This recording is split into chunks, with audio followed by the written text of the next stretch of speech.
Shalom, and welcome to V'ahavta Yisrael, a Hebrew phrase which means, you shall love Israel. We hope you'll stay with us for the next 30 minutes as our teacher, Dr. Baruch, shares his expository teaching from the Bible.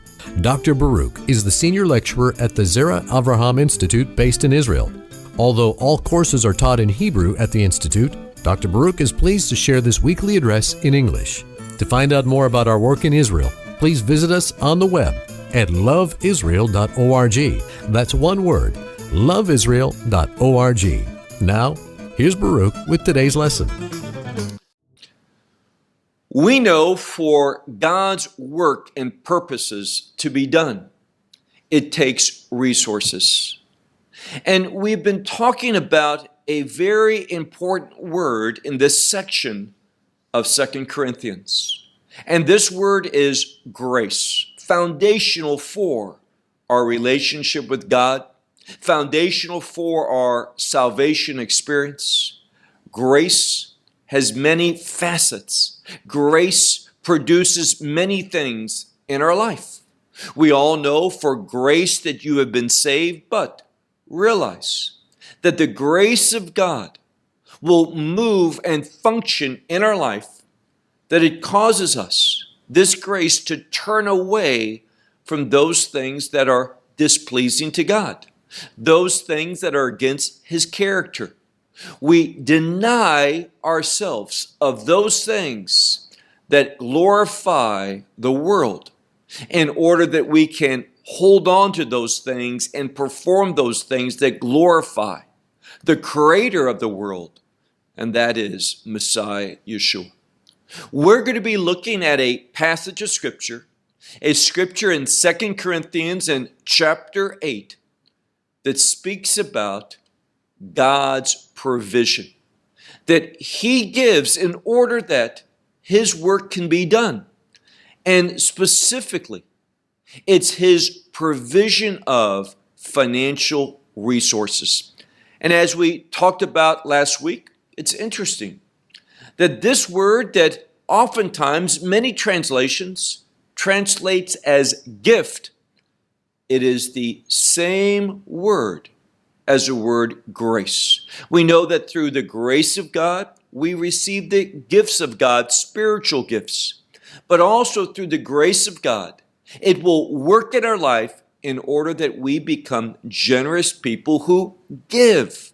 And we're going to see this week and in the weeks to come that there is a command to be giving people, giving to help, assist, bless, and influence others for the things of God. So with that said, take out your Bible and look with me to 2 Corinthians chapter 8, and we're going to begin in verse 10. Now, we concluded last week by speaking of Messiah, who although that He was rich or wealthy, meaning this, He possesses all things. In the Hebrew liturgy, and speaking about God, we have the phrase, Hu koneh hakol. He possesses everything, acquires everything. He is the owner.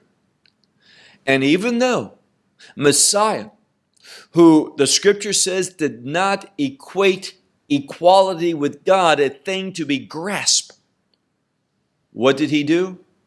He emptied Himself and took upon Himself the form of a servant.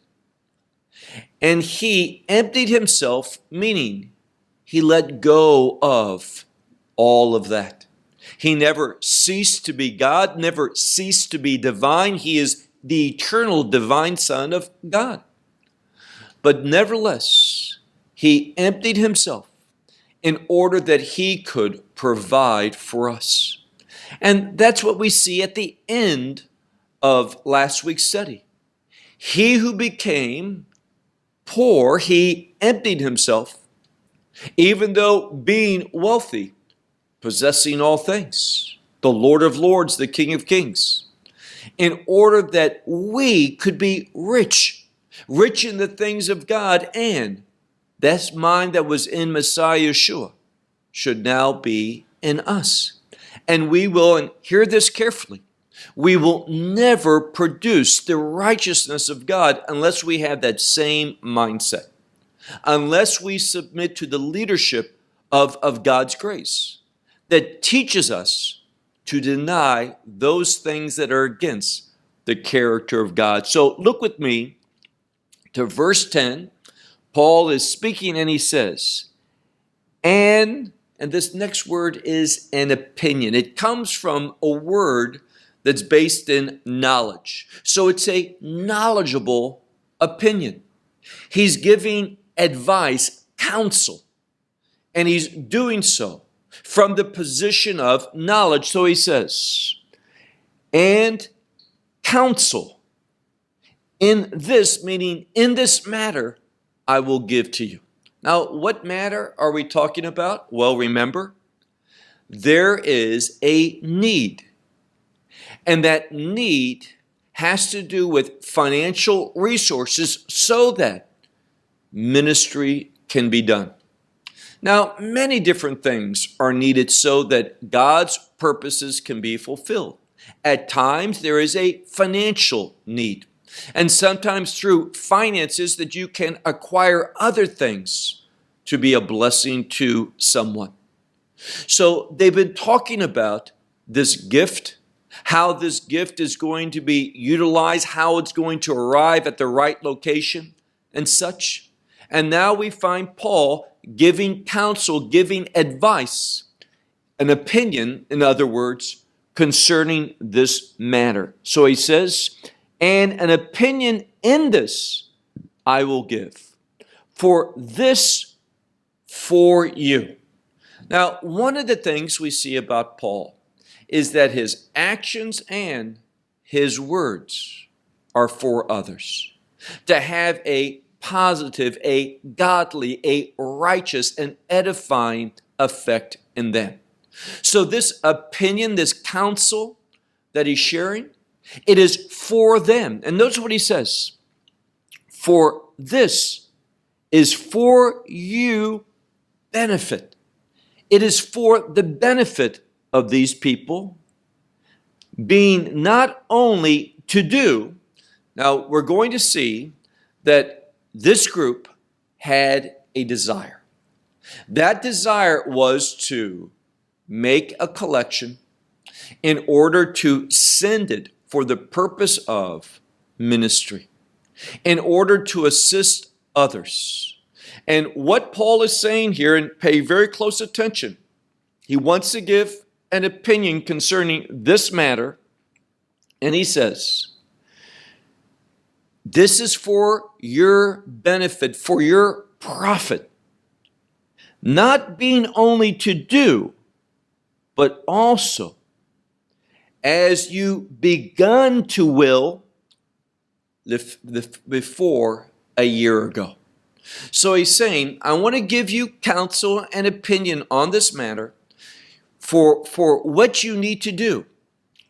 And he's speaking about specifically what they desired, what they willed to do. And it began more than a year ago. Them planning in order to send a gift, a token of grace, that which is unmerited, not required, but what they want to give others, other believers, in order that a blessing would come upon these individuals, that they would be helped, they would be assisted, that something good would come from this gift that's being sent. So once again, he says, not only to do, but also what you have begun, and you willed this, you desired this a year ago, but now, look at verse 11, but now also you shall complete to do. Now, the emphasis here is saying, you guys a year ago had a plan to make a collection, and now it comes the time to do it, to carry it out, to respond, to send this gift to these individuals for the purpose of ministry, that it might be done. So it's not enough, and this is really at the foundation of what he's saying. It is not enough that you just have the right intent. Now, there's going to be a word, we'll come across it in a moment, and it's a word literally for willing something, desiring something previously. Meaning that I had this good intent, and I had it a while back. This was my will. Many Bibles translated a readiness, a preparation, but literally it speaks about a previous intent to do something that you desired, that you willed. And he's going to say, it is not enough. It's not only that you have this desire, but it's time to do what you have said, what you have willed and began to do a year ago. Verse 11 again. But now also that you bring to completion that which you need to do. Thus, even as, and here's this word, this intent, this previous intent which you willed, thus also to complete from what is possessed, what you have.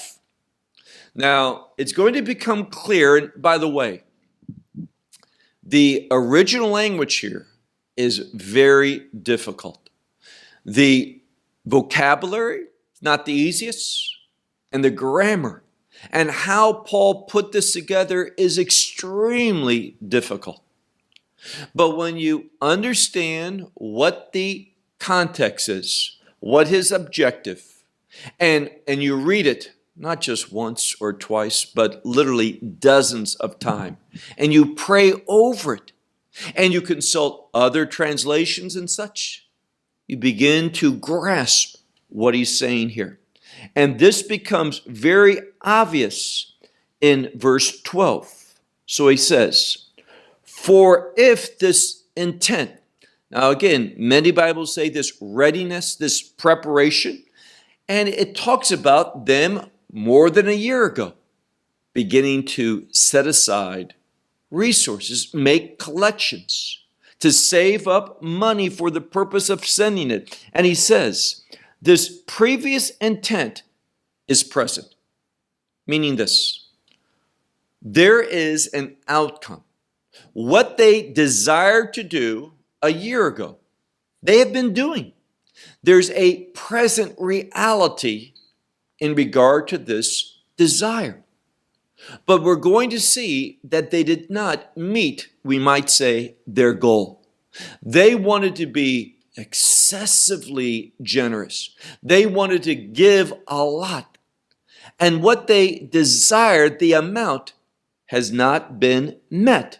But Paul is saying here, for if this previous intent is present, according to what one has, it's well-pleasing, not according to what he does not have. Now, here's what he's saying. They had been faithful. Again, this congregation is not wealthy, but nevertheless, they have, and remember what we talked about last week, there were congregations in Macedonia that were experiencing great affliction, but nevertheless, they gave generously. They gave abundantly, sacrificially. And likewise, Paul gave testimony to them about this, and this congregation, for a year or so, has been doing that same thing, setting aside, planning. They had that previous intent. They began that work, and now it's time to complete it. And even though they have not reached their goal, what he's saying is this. He's saying, what is well-pleasing is what's present, what you have, not what you don't have. So if I want to make a donation, let's just say 10 euros, $10, whatever, and I don't have $10, I only have 7. What's well-pleasing, what's going to be received, what God's going to honor is the 7 that you do give. He's not going to be well-pleased with the 3 that you don't have, and he does not want us to just stop and say, because I didn't reach my goal, I'm not going to do anything. What Paul is saying is, now is the time to act. Now is the time that you need to make a reality what you began a year ago, what you intended to do. Act on what you have. Don't let what you don't have be the deciding factor. Verse 13. For not in order that others be at ease, but you in tribulation. He's saying you need to realize this whole process of how God works is not that one is always at ease and the other one is always afflicted. What he says is things change. And he's going to give a really neat example of this from the book of Exodus in a moment. But look at what he says. Verse 13. For not in order that others be at ease, but you in tribulation, but from equality. God is going to make things equal. God is just. And there's going to be times, and this is what he says in the next part of the verse 14. In this present season, and that's what he used. Some Bibles say in this present time, that's fine. But sometimes it's helpful to think about seasons of life. There's different seasons. And he's going to say there's seasons of abundance and there's seasons of lacking. Sometimes I'm in the season of abundance, other times I'm in the season of lacking. That's okay.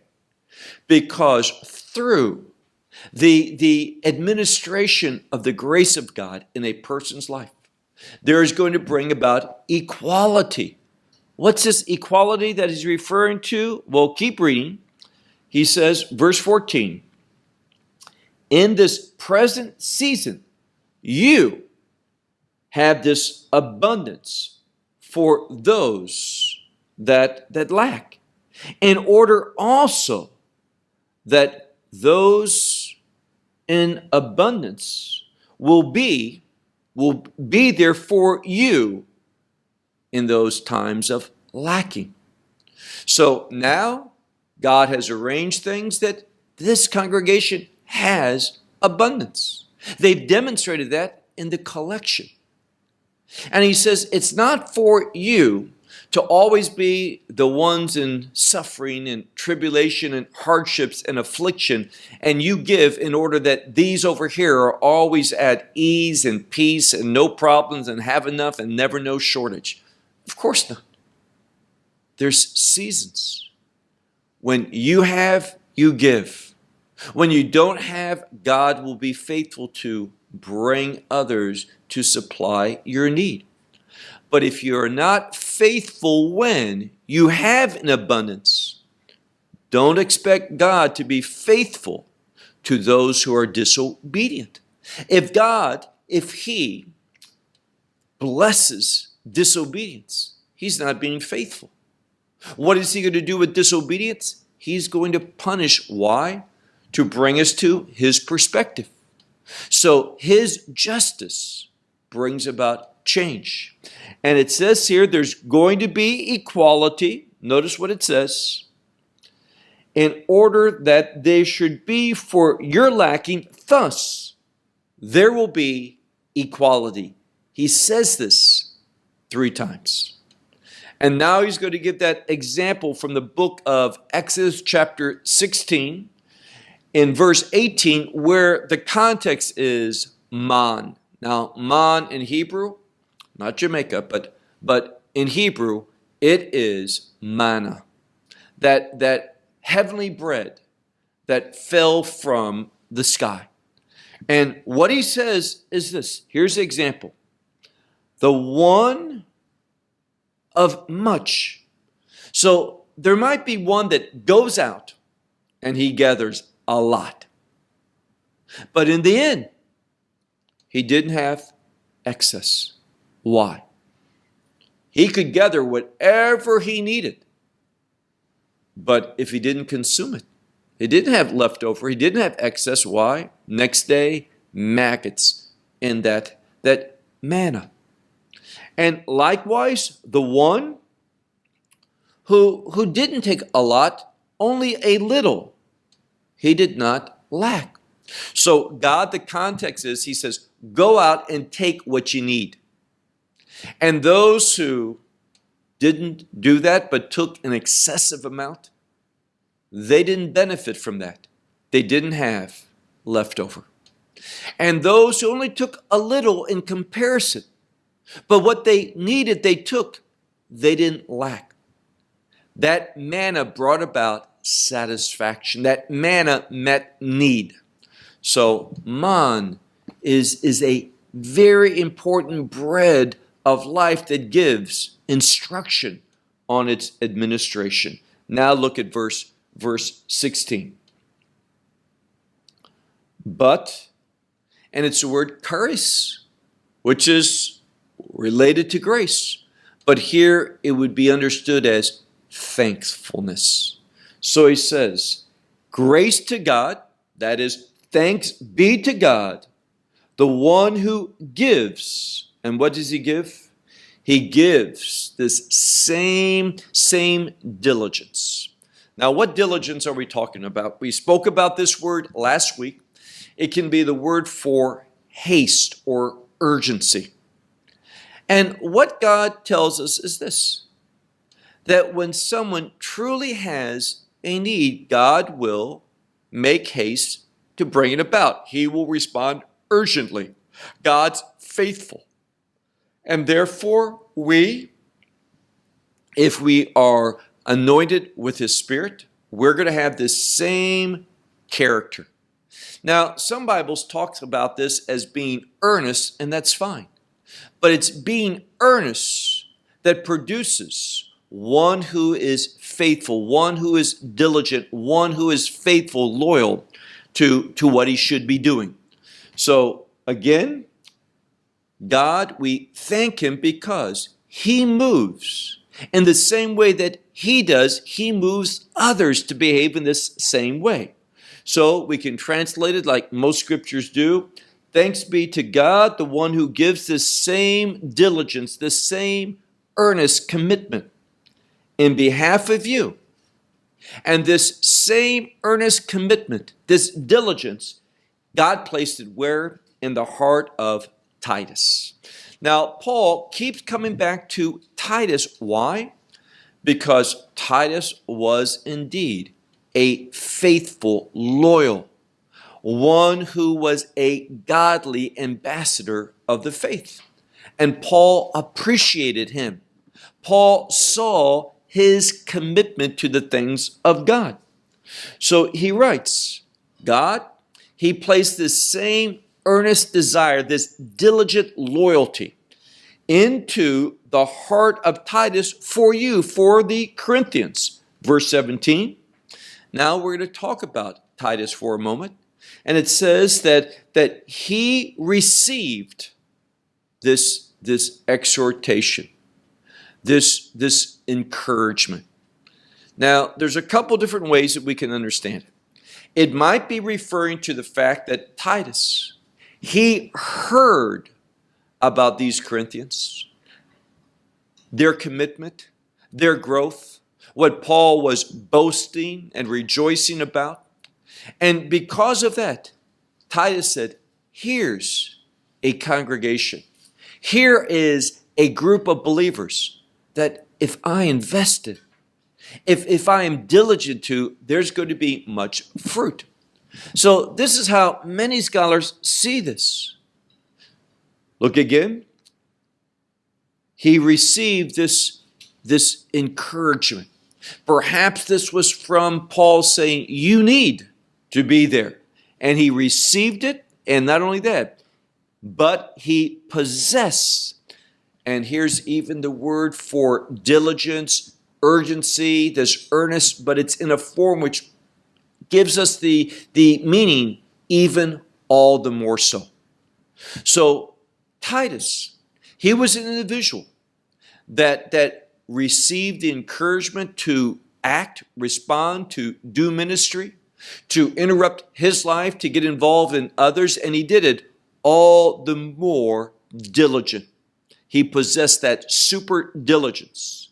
And he did it. Notice what it says here. Of his own initiative. Now, he was encouraged, he received that. But this super diligence, going the extra mile, doing more and more, this was of his own initiative. And therefore, he came unto you. Paul says, he was doing things. We told him about you. He received that as encouragement. And of his own initiative, based upon this super diligence, he came unto you in order to bless, in order to share, in order to teach, in order to impart things. Verse 18. And we sent with him the brother. Now, who is this brother? Well, what's interesting is not necessarily his name, we're not told. But we learn something about him. It says, we sent with him the brother, whom praise in the gospel through all the congregations. Now, again, there's a couple different ways to understand this. He found his praise, what was satisfying to him, what was fulfilling to him in the work of the gospel. Likewise, and it's not either or, both can be. Also, he received praise for his commitment to the gospel by all the congregations, meaning he had quite a testimony. All the congregations knew, recognized this one and his work in the gospel. So this one went and accompanied Titus to minister to Corinthians. Verse 19. And not only that, but also being chosen by the congregation, and here it is. The implication is to be our fellow traveler. Now, Paul and others, they're going in order to give a gift. To take that collection and to give it and to administrate this giving. And now this brother, this fellow believer, this servant, it says, not only did he have this great reputation among all the congregations, but in addition to that, not only that, but in addition, this one was chosen by the congregations. And the implication is to be our fellow traveler with the grace, and this is referring to gift, the financial gift, this financial gift for the administration by us. And then it says, to the glory of the Lord himself. So all of this was done, the motivation, and this one being there, was in order for the glory of the Lord himself. This was their motivation. Serving others, but to glorify Yeshua. This is what ministry is all about. And then he tells us, and for your forethought, that same word, preparation, readiness, this previous intention, all of this was coming about. He was coming in order that he could assist, oversee, be part of, a participant in what you had predetermined to do, what your forethought led you to do in taking up, remember, a year ago, this collection. And not just taking up a year ago, but begin taking it up a year ago. And now we know the moment is at hand for them to give that to this group, that they might travel for the purpose of administering it. Verse 20. Now, the first verse, or the first word in verse 20, many Bibles translate it avoiding. And it's an avoiding because things are set in order. If you do things orderly, properly, then you're going to avoid what? Well, notice what he says. Literally, being set in order, this thing, so that no one can blame us or find guilt, make us guilty in this abundance of this administration by us. So what he's saying is, this is all going to be done decently and in order. And in doing that, it will avoid any shame, any guiltiness being leveled upon us by any individual, any certain one, in our administration of this abundant gift. And of course, the administration is by us, verse 21. And now the word has to do with another synonym, we might say, for a previous intent, but this is knowledge that was carefully researched in order that things could be done right, that there could be a proper decision made. So this has to do with taking care of that which is good, not only before the Lord, but also before man. Now, God knows our hearts.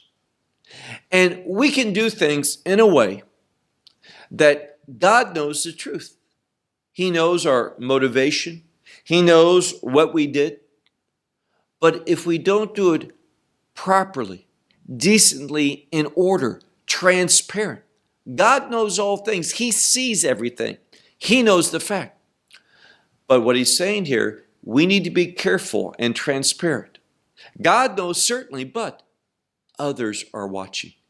And we need to administrate this, give out this abundant gift, and do it properly.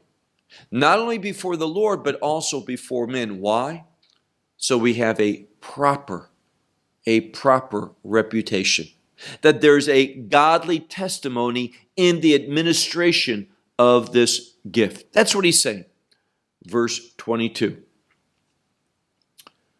We sent to them our brother, this same individual, whom we have proven in a variety of many things, being diligent. Now again, this word over and over in this passage, both last week and this week, appears. This earnest, sincere behavior that is in agreement with the purpose, what God would do, what He wants to take place. So this one that they have sent, it says here, and let's just read it carefully, it's a wonderful verse.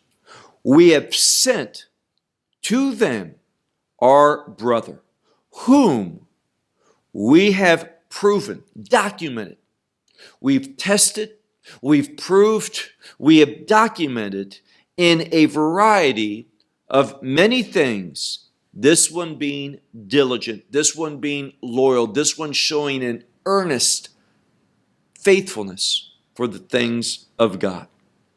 But now, through much, and it's a word for this greater diligence, this super diligence, but now in much super diligence and much confidence for you. Now, this is what it's saying. This one who has ministered to you, this one is super diligent. Why?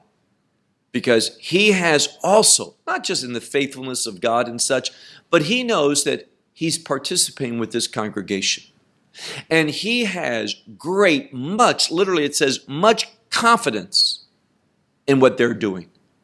That they're going to, as Paul says, give and give in abundance for the purpose of God.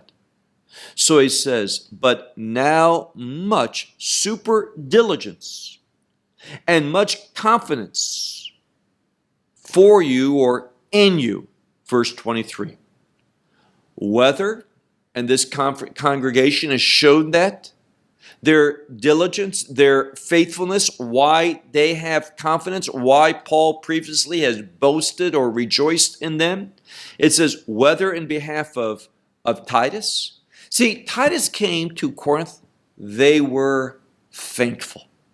They were a blessing to Titus. They just didn't receive what he had to say. They did that. But also they were diligent, they were faithful, they behaved in a way that Paul had expected. We saw that back in verse 14 of this, where it says that they were faithful, that they exceeded what Paul had expected. So in behalf of Titus, and who's Titus? He says, my partner. Paul speaking. And he says to Titus, you're my partner, or it says to them about Titus, that Titus is his partner. And for you, in regard to you, this congregation, who is he? He is a fellow worker. Now, one of the things that we can glean from all of this is a very important truth, and that is we're all in it together. We all are fellow servants. We all are called to take part in this work, this ministry, in a variety of different ways, according to one's calling, according to one's giftedness. But he says, we're all, just like Titus is my partner in this, but to you, he's your fellow servant. And then he talks about whether our brothers, who are these individuals? He's talking about the apostles of the congregations. And all of this is for the glory of Messiah. That's the key. Now, he said earlier, for the glory of the Lord himself. Now he's coming right back to that. We're all servants. We are all in it together, whether we're joint workers or whether it says here, the brethren who are apostles, but it's all about the glory of Messiah. Verse 24. Verse 24, our last verse. We read, therefore, to show your love. Now, I would argue, and most people that do not come from the same background, they miss out on this. Because I hear manifesting love. You know what I hear from that? Manifesting Torah truth. Walking in the commandments of God. We need to see that love produces lawfulness. A lack of love produces lawlessness. Just that simple. Lawfulness manifests righteousness. That righteousness produces the glory of God. It creates a situation where good things are going to happen. But when we do not manifest love, we don't show that, we don't demonstrate love, that is, when we turn away from the commandments of God, and this is not about keeping the letter of the law, it's keeping the righteous intent of the law. which we can only do if we walk in the Spirit. When we walk in the Spirit, we fulfill the righteousness of the law. Why God gave that commandment, the purpose behind it. And therefore, he says, therefore, show, manifest your love and our boasting in behalf of you. Very simple. Paul says, show forth your love, your commitment to the character of God, the will of God, the purposes of God, all of his righteous standards. You love those things. You live according to those things, and that shows your love. And also the reason why we have boasted in behalf of you. Verse 24, the second part. For you to manifest to them. This is what we see over and over, that we're supposed to manifest our faithfulness, manifest righteousness, manifest the standards of God, manifest ministry in our life.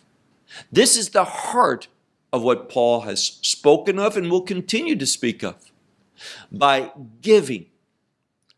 God so loved the world that he gave. If we so love God, we will give. Give what?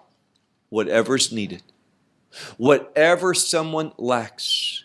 If it's a legitimate need, if it's a legitimate ministry opportunity, we should supply.